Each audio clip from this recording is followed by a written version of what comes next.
Ok, j'aime bien ton travail, mais le broutage ne va jamais cesser. Du moment où ton pays, la France, de qui parle l'Afrique et n'arrête pas de nous picher, le broutage ne va pas s'arrêter. Nous recevons tous les jours des plaintes de personnes de nationalité ivoirienne. Il m'avait proposé de l'argent, donc moi aussi j'ai accepté. C'est pour venger l'Afrique, pour rendre ce que la France a fait. C'est sans doute l'excuse que j'entends le plus depuis que j'infiltre et que je traque ces brouteurs. Ils appellent ça la dette coloniale. Certains, j'ai même pu les interviewer après une infiltration. D'autres, soi-disant ex-brouteurs ou brouteurs repentis. Et quand je leur pose cette question, pourquoi vous faites ça? Vous vous rendez compte du nombre de victimes que vous faites ici en France? Et parfois vous poussez même ces victimes à commettre le pire. Et sans spoil, et encore une fois, toujours la même réponse. Cette fameuse dette coloniale. Cet esprit de vengeance. Mais ce discours de dette est qu'un rideau de fumée. Il vise pas la France ou l'Europe, comme vous allez voir dans cette vidéo, mais il vise l'argent. Peu importe d'où elle vient, la victime. Vous allez voir que certains brouteurs se servent de l'histoire pour masquer leur cupidité, pour masquer les dégâts qu'ils font. Ils prétendent venger l'Afrique, mais arnaquent des jeunes Camerounais, des mamans ivoiriennes, des retraités sénégalais ou encore des frères béninois. Et ça, je peux vous le prouver et je vais vous le prouver. Comme ces 3 victimes qui m'ont contacté et qu'on va voir aujourd'hui et qui ont eu affaire à des brouteurs. La première victime, qu'on appellera Souleymane, a subi pendant plusieurs semaines des menaces de chantage et de la sextorsion. Quasiment 2000 € de préjudice, 1 300 000 francs CFA. La deuxième victime, qu'on appellera Justin, en seulement quelques jours, elle a bien évidemment perdu de l'argent, mais en quelques clics, elle a perdu aussi sa dignité. Oui, son visage et ses photos ont été utilisés dans des photomontages ignobles, des images de lui utilisées partout dans sa ville, des images accompagnées d'insultes ou encore des fausses accusations. Et niveau accusation, ils sont pas les mêmes mortes. Ça pouvait aller de criminels, de voleurs, etc. Et ça ne s'arrête pas là. Sa famille a été harcelée, menacée, et bien plus encore. La troisième victime, qu'on appellera Jean, elle est originaire d'Abidjan. Jean, comme la première victime, il a aussi subi du chantage sexuel, à base de coups de pression, menaces, et aussi un préjudice financier. Plus de 50 000 francs CFA. Ici en France, c'est peut-être pas grand chose, mais en Côte d'Ivoire, ça représente quasiment un mois de salaire. Et attention, je reçois des milliers de messages, de témoignages et de signalements sur tous mes réseaux confondus. Et encore beaucoup plus depuis qu'on a mis en place monbrouteur.com. Près de 49%, voire même 50% de ces messages et de signalements me viennent directement de victimes africaines. Donc la dette, va falloir vous trouver une autre excuse. Bref, vous faites subir la même chose à vos propres frères et sœurs, et parfois, je dirais même pire. C'est le moment de la vidéo où je vais vous demander d'être un peu plus attentif, car ça risque d'aller un tout petit peu plus vite. Écoute-moi très bien. Là, tu viens de faire une bêtise tellement grave. Du coup, je vais commencer à partager maintenant les photos. L'alcool, on annule tout l'accord et je commence maintenant.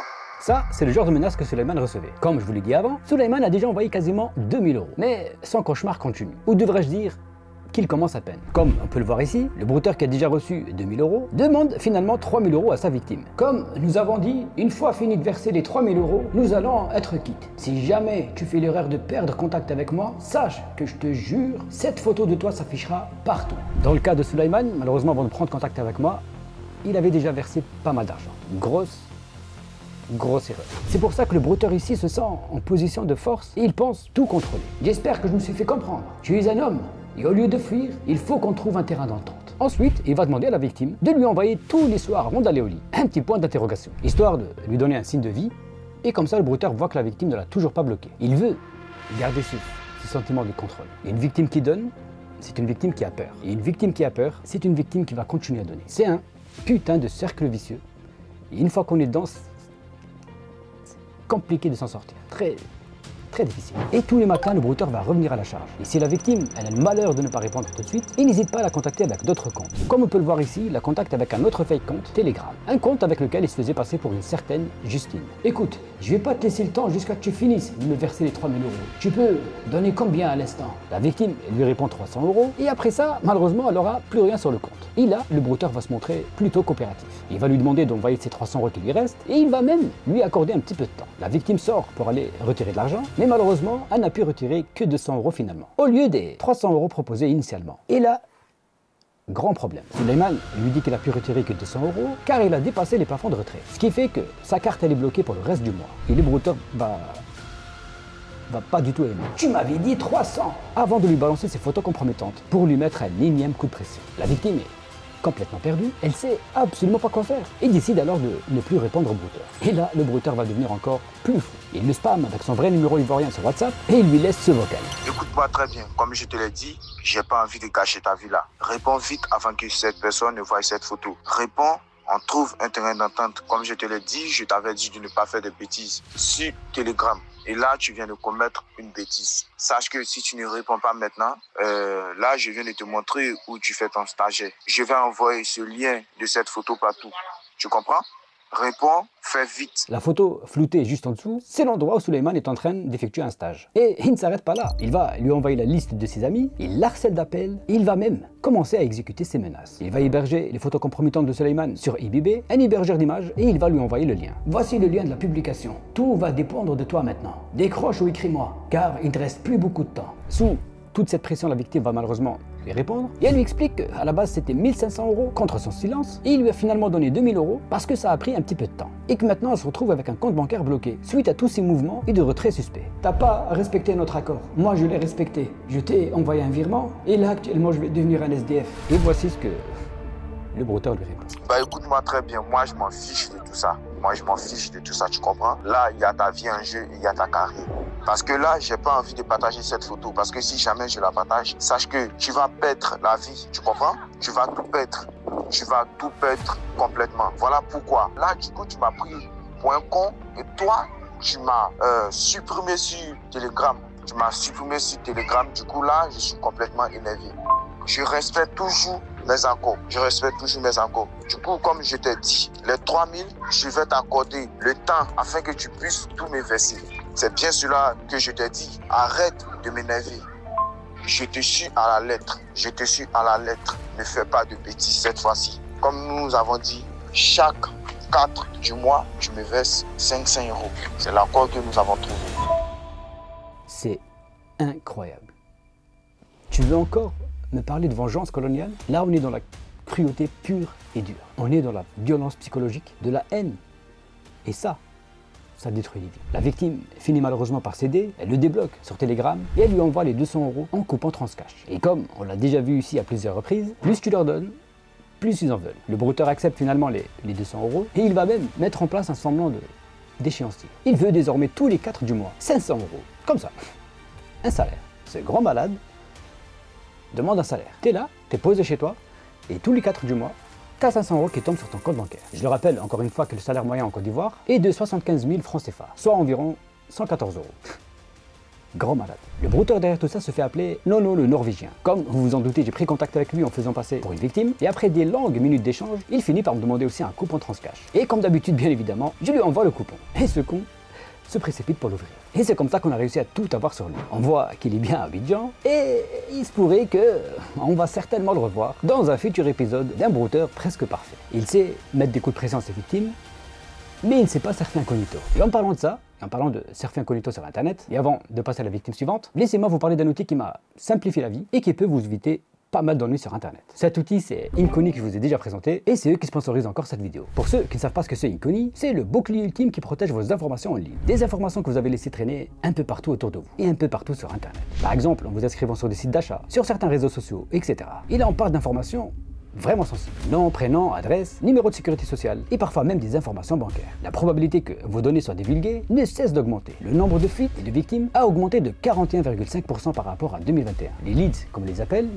vos données, sont utilisées ensuite revendues par ce qu'on appelle les data brokers. Et les data brokers, ce sont des gens qui se font pas mal de thunes sur votre dos. La bonne nouvelle, aujourd'hui vous pouvez demander à des courtiers aux données qui peuvent supprimer vos informations, mais la mauvaise nouvelle, c'est qu'il vous faudra des années pour le faire manuellement. Et c'est là qu'Inconi intervient. En seulement 3 étapes, vous reprenez le contrôle sur toutes vos données. La première étape, il vous suffit tout simplement de créer un compte. La deuxième étape, vous autorisez Inconi à faire les démarches pour vous. Et la troisième et dernière étape, c'est mon étape préférée, elle consiste à vous détendre et de les laisser travailler pour vous. Personnellement, j'ai fait le test et j'ai vu que j'étais inscrit sur des sites et des compagnies dont j'ignorais complètement l'existence. Et à peine inscrit, Inconi a commencé à faire le grand nettoyage pour moi. Franchement, je vous le recommande.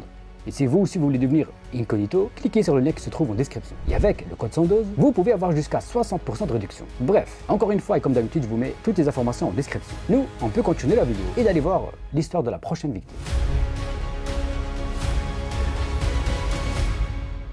L'histoire de cette deuxième victime est assez atypique. Justin, il était tranquillement chez lui, le jour où il a reçu un message un peu bizarre. Un message lui annonçant que... Attends.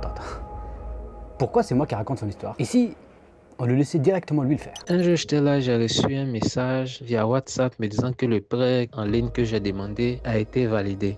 alors que je n'avais pas demandé de prêt en ligne. Donc je leur ai fait savoir que je n'ai pas demandé de prêt en ligne et ils m'ont dit comme ça que c'est au travers de l'application voilà, que je peux régler tout cela. Sans rien demander à personne, on le contacte pour lui dire que son prêt a été accepté. Et pour vous faire simple et vous résumer cette histoire en gros, c'est tout un réseau derrière cette arnaque. On a un comptable, un directeur d'une banque et une autre personne. Et là on parle d'un prêt d'une somme à 5 chiffres. Mais pour avoir les fonds sur son compte bancaire, comme vous vous en doutez, il faut avancer des frais. Et le montant de ces frais s'élève à plus de 9 000 €. Justin, la victime, leur dit qu'il n'a rien à voir avec tout ça, mais qu'il n'a rien demandé. Il commence alors à recevoir des coups de pression. Les brouteurs, ils avaient déjà tout sur lui. Et ils avaient certainement déjà tout ça au préalable, avant de le contacter. Son nom, son adresse, la liste de tous les membres de sa famille, jusqu'à sa pièce d'identité. Les brouteurs lui disent et lui confirment qu'il a bien contracté un prêt et qu'il est dans l'obligation de payer ses frais. Monsieur, bonjour. Le paiement doit se faire aujourd'hui, raison pour laquelle on vous appelle. Vous n'avez pas la possibilité de payer la totalité, vous payez 9 800 et vous complétez le reste dans les 48 heures qui vont suivre. Et lui demande de payer quasiment 9 000 € maintenant et le reste dans 48 heures. Encore une fois, la victime n'a jamais demandé ce prêt. Et du jour au lendemain, elle se retrouve redevable d'une somme. Et là, l'harcèlement commence à peine. Justin va recevoir un deuxième appel. Et voici ce qu'on lui dit. Monsieur, le paiement doit se faire avant 13 heures. Au plus grand tard, à 10 heures, vous devez effectuer le paiement. Là, il joue sur l'urgence. Le brouteur lui demande juste de payer. Et il va même jusqu'à lui dire que le montant du prêt, il a déjà été envoyé sur son compte bancaire. Justin, bien évidemment, va refuser, car il n'a toujours rien demandé. Et c'est à ce moment-là précis que les brouteurs vont devenir un peu plus virulents. Donc toi, le monsieur là, tu sais très bien que tu as fait la demande et tu as reçu l'argent. Et maintenant que moi, mes agents te contactent pour le remboursement, tu veux jouer, non? Tu penses que tu es en train d'emmerder quelqu'un? Tu n'emmerdes personne, hein. C'est toi-même qui es là, tu joues seul, comme un idiot. C'est tout ce que tu es en train de faire. Après avoir fini tous ces mascaras là, tu passes au paiement. Sinon, hein, sache que ton calvaire là, c'est maintenant que ça va commencer. Tu vas voir tout à l'heure. Wow! Le gars, il était tranquillement chez lui et il se retrouve mêlé à une histoire de fou. Mais malheureusement, comme il le dit le brouteur dans son message vocal, le calvaire du Justin ne fait que commencer. Voici ce que la victime me dit.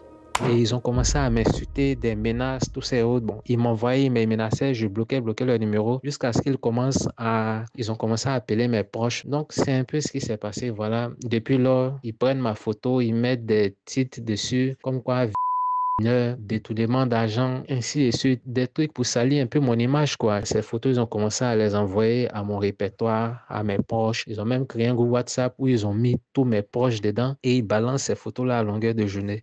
Donc, quand j'essaie de les rappeler, ces numéros-là ne passent pas. Par contre, ces numéros-là sont des numéros ivoiriens. Mais ces numéros-là, quand je les rappelle, ça passe pas. Ça passe pas, ça ne passe pas. Ils vont vraiment beaucoup trop loin. Là, je floute un peu les images, mais les brouteurs sont allés jusqu'à contacter toute sa famille. Ils ont commencé à afficher la victime sur les réseaux sociaux, Facebook, TikTok, Instagram, etc., avec des photomontages où ils le font passer pour un criminel, un voleur, bref, la pire des personnes. Et pendant ce temps, les menaces et les harcèlements continuent. Justin ne cesse de recevoir ce genre de messages. Mais rassure-toi, ce matin là, on va pas seulement se limiter à appeler tes proches, non. Ce matin maintenant là, on va créer un groupe WhatsApp, hein, en ton nom, avec ta vilaine tête là, tout ça là, on met sur ta vie privée là, ta vie personnelle là, on met tout dehors. Tu veux jouer, tu veux t'amuser avec nous, non? Faut oser ce matin, tu vas voir. Tu veux jouer avec nous, non? Tu veux jouer ce matin. Tu veux montrer que quand on t'a mal éduqué, quand on t'a mal élevé, ta maman là, elle a pété et tu es sorti, non? C'est ce que tu veux nous montrer. Ne t'en fais même pas, tu vas voir. J'ai même plus les mots. Qu'est-ce qu'il vous a fait, Justin? C'est aussi un complice de la dette? Il a aussi participé à tout ça? Justin est une honnête personne qui n'a absolument rien demandé à personne, mais ça ne vous a pas empêché de l'afficher, de l'harceler. Non seulement lui, mais toute sa famille. Et vous êtes allé jusqu'à complètement le détruire. Bref, comme je l'ai dit en début de vidéo, vous ne visez ni la France, ni l'Europe. Vous visez tout simplement l'argent. Voici l'histoire de la troisième victime. Comme Suleiman qu'on a vu tout à l'heure, Jean, il a subi quasiment la même chose. Chantage, sextorsion et j'en passe. Il habite également à Abidjan et les brouteurs qui lui pourrissent la vie depuis quelques jours maintenant disent qu'ils sont basés au Bénin. Ketchi. Je les ai localisés et ils sont bien à Abidjan aussi. Bref, voici son témoignage. Vraiment, je viens ici pour rendre témoignage. J'étais là depuis, ça faisait 3 jours déjà. Il y a un homme qui se faisait passer pour une femme pour causer avec moi. La causerie était tellement intense qu'il a réussi à avoir une vidéo compromettante de moi. Donc, comme ça, le lendemain, c'est là qu'il m'appelle avec sa voix d'homme maintenant pour me dire « Tu as été piégé hier. » Et voici la vidéo. Il m'a envoyé la vidéo. J'ai vu la vidéo. J'étais tellement mélangé. Je suis sorti, j'ai cherché solution partout. Je reviens, il a retiré la vidéo. Et il me menace de balancer ça sur les réseaux sociaux si je ne lui envoie pas 50 000 francs. J'avais tellement peur que je suis sorti, je suis parti dans une cabine.